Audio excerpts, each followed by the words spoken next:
Japanese writing is infamous for its difficulty, and in fact, Japanese probably does have the most complex writing system in use today. One of the reasons for this is the fact that Japanese uses not only one, but 3 different scripts in combination with each other. And this interaction is exactly what we're going to talk about in this video. Another difficulty that's staring us in the face right now, that I might as well point out, is that Japanese writing does not use spaces. And to a Westerner, this might seem like the dumbest thing ever, but in fact, because the system works the way it does, it's not actually that much of a problem, as I hope you'll soon realize. Alright, let's start with the different scripts. As I said, there are 3 of them: hiragana, katakana, and kanji. These scripts are mixed and used together, and with the exception of children's books, Japanese never uses only one of them. But this isn't at all as confusing as you might think it'd be, for 2 reasons. First of all, every script has a specific use, meaning that just by seeing the script, you can tell something about what it's going to say.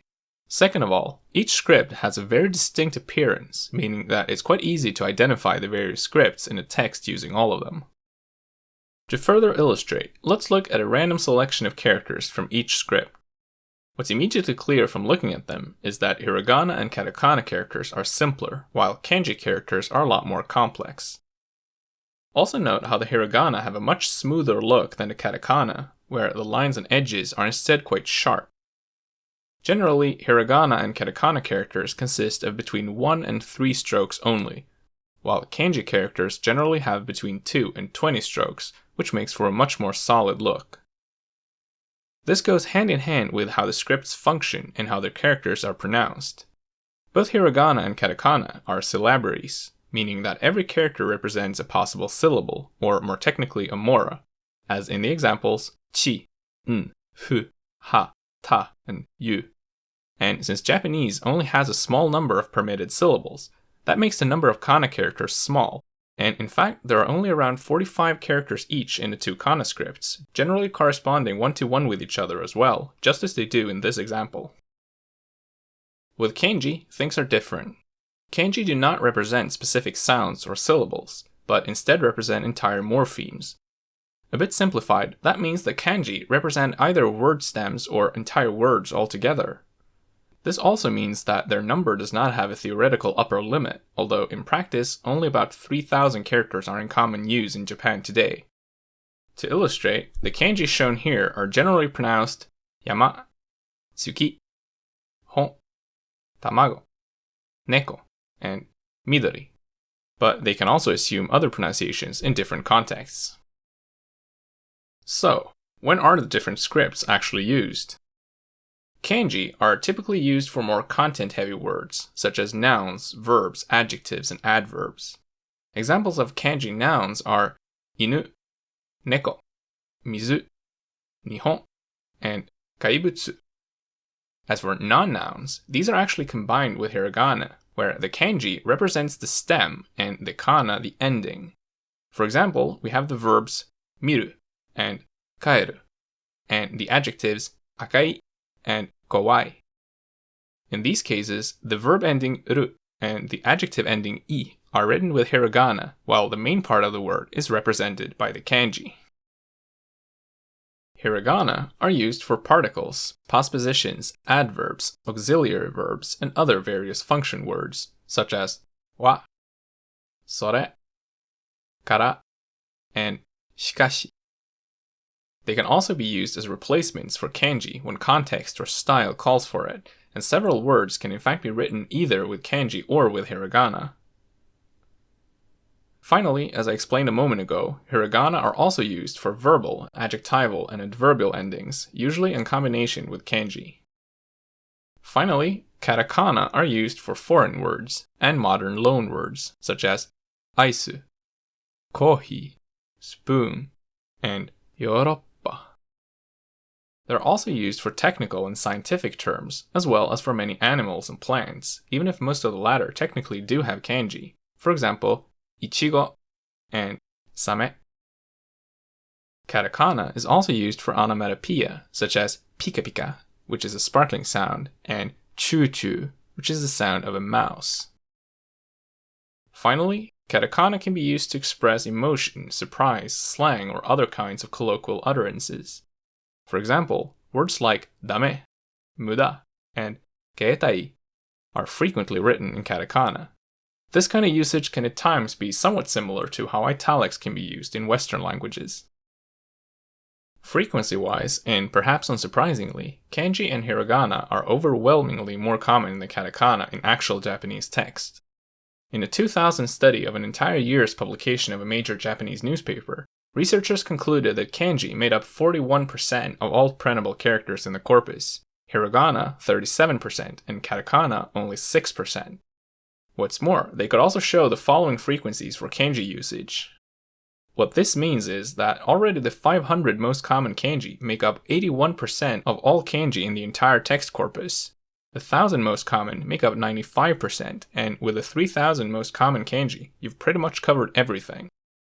And while 3000 might sound like a lot at first glance, it's actually not that bad, considering the 45,000 or so kanji that might make up the remaining 0.03%.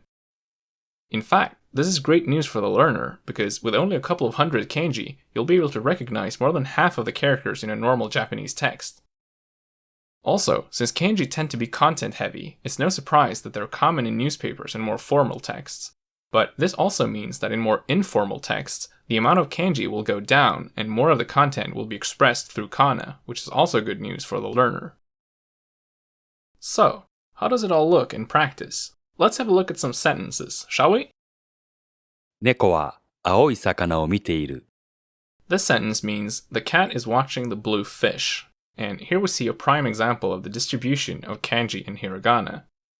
There are 4 kanji in the sentence, representing the content words cat, blue, fish, and the stem part of watching. The hiragana, in turn, represent the topic and object particles, the verbal ending, as well as the final auxiliary verb. To illustrate this further, let's see what it would look like if English had used such a system. Here we have the sentence, the cat is watching the blue fish, where we use Latin letters instead of hiragana. Note how the kanji represent the main content here. If we ignore them, we wouldn't get much information at all. The something is somethinging the something something doesn't really help us. On the other hand, if we turn it around and say, cat watch blue fish, we do get our message across, ungrammatical as it may be. And this relation to content is actually not too shabby as a rule of thumb for how kanji and hiragana are normally used. Let's look at another example, where we can also include some katakana. スミスさんはハワイで私に車を買ってくださいました。 Here the words Smith and Hawaii, both foreign names, are written with katakana. As for the rest, the words meaning me, car, and buy are written with kanji, while the particles, verbal endings, and the auxiliary verb kudasaru are written with hiragana. If we make it English, it could look something like this, ignoring the fact that these particular names wouldn't be foreign in such a case. This is a good illustration of how the 3 writing systems interact with each other. They all have their own specific function, meaning that you get different information from each, and also that you know what to expect when you see them. In this example, we know that the capital letters are going to show us a specific name, we know that the kanji are the main content words, and we know that the lowercase letters will give us the grammatical context. It's actually pretty neat when you think about it. This setup, combined with a visual mix, is also one main reason that Japanese does quite well without spaces. Let's see what we get if we remove them, and to be fair, let's remove the colors too. As you can see, it's not really that much of a difference, and definitely something you could get used to. A proficient Japanese reader has no less trouble quickly identifying and distinguishing kanji in the 2 sets of kana than an English speaker has separating lower and uppercase letters. For our next example, let's start in the other end. Here's the sentence, if you think we're having pizza tonight, you're wrong, written with a Latin transliteration. 今夜ピザを食べると思ったら勘違いだよ。 Now we'll change it into the correct Japanese writing, one step at a time. First of all, we can identify 3 particles, the objective o, the complementizer to, and the assertive yo. These are all always written with hiragana. We also have the word da, and although it might look like a particle too, it's actually an auxiliary verb. Although writing-wise, it's of less importance, since this too is written with hiragana. Okay, so next we have an adverb, konya, meaning tonight. Adverbs are tricky because they tend to be less straightforward than other word classes. Some adverbs are written with kanji, some with hiragana, and some can be written with either of the two. As for this word, it's written with kanji, and so that's what we'll use here too. So now we're left with 2 nouns and 2 verbs. Nouns are generally quite simple in this regard, since they tend to use kanji, and this is also the case for kanchigai, even though this particular word also has a hiragana character representing the final vowel. Pizza is an exception to this, because as a quite apparent loan word, it'll instead be written with katakana. As for the verbs, you'll recall how they tend to mix kanji and hiragana, using the former for the stems and the latter for the endings. Following this, we'll use kanji for the stems, or in the case of taberu, the first part of the stem, and then hiragana for the endings, and so we end up with the entire sentence written correctly, in Japanese. Japanese writing is indeed complicated, but it is quite systematic, and getting the hang of how it works is actually not that hard at all. As for learning all of the various kanji, however, that's a different matter entirely, but unfortunately out of the scope of this video. As for me, I hope that you've gained new insights and that you've enjoyed the presentation. Remember to keep following this channel for more videos about Japanese and other languages. Arigato, and thank you for watching.